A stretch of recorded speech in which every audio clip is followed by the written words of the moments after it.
Hello to all our grade 10 learners and welcome to our business studies lesson.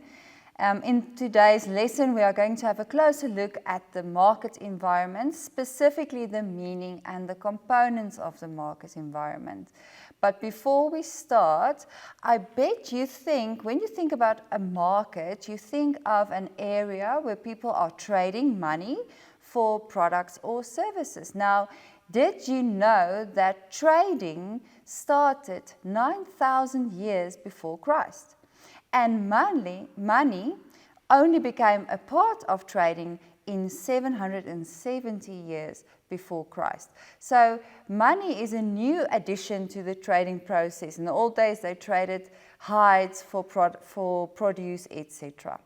So when we're going to look at the market environment, let's take a specific look at our lesson objectives. So by the end of this lesson, you will be able to elaborate on the meaning of the market environment and of course also discuss the components of the market environment, and hopefully you will be familiar with the components, which will enable you to identify these components from a given scenario.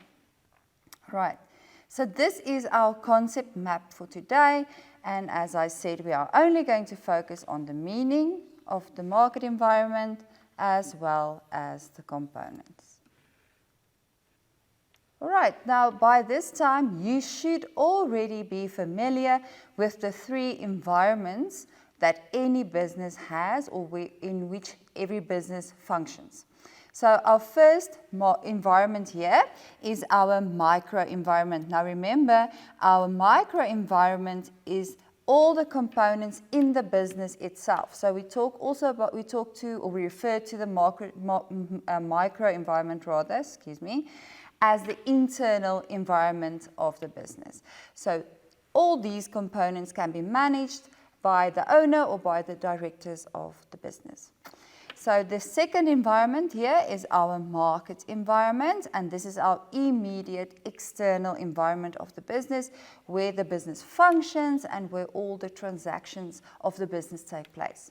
And then the last environment is our macro environment, which is our biggest environment. We refer to it as the broader external environment which influences the business, and that is then also has an influence on our business, and we must try to adapt to what happens in this environment. Now for today's lesson, we are going to focus on the second one, which is our market environment. So here is a bit of definitions or explanations. So the microenvironment is then our internal environment of the business, and our market environment is the immediate external environment of the business. So when we think about a market, we think where products and services are sold. So this is where the business transactions take place. So let's take a look at some of our practice questions for our pre-knowledge. So the first question then asks, shortly discuss the microenvironment. Now remember, the microenvironment is the smallest one. So we will answer like this. The microenvironment is, of course, the internal environment of the business, and it can be managed by our directors and our owners. Our second question then asks, outline the market environment. Now they use the word outline, but it's also just a synonym for discuss the market environment or define. So we will answer like this. The market environment is the immediate external environment of the business. Then our following practice question asks, name the three business environments. So of course, our smallest one is our micro environment. All right, so our microenvironment is, of course, our internal environment of the business. Our second environment we call the market environment. All right, so the market environment is our immediate external environment. And then our third environment is then, of course, our biggest one. That's then the macro environment rather. So there we have named our 3 business environments. So you should be familiar with these 3 business environments by this time.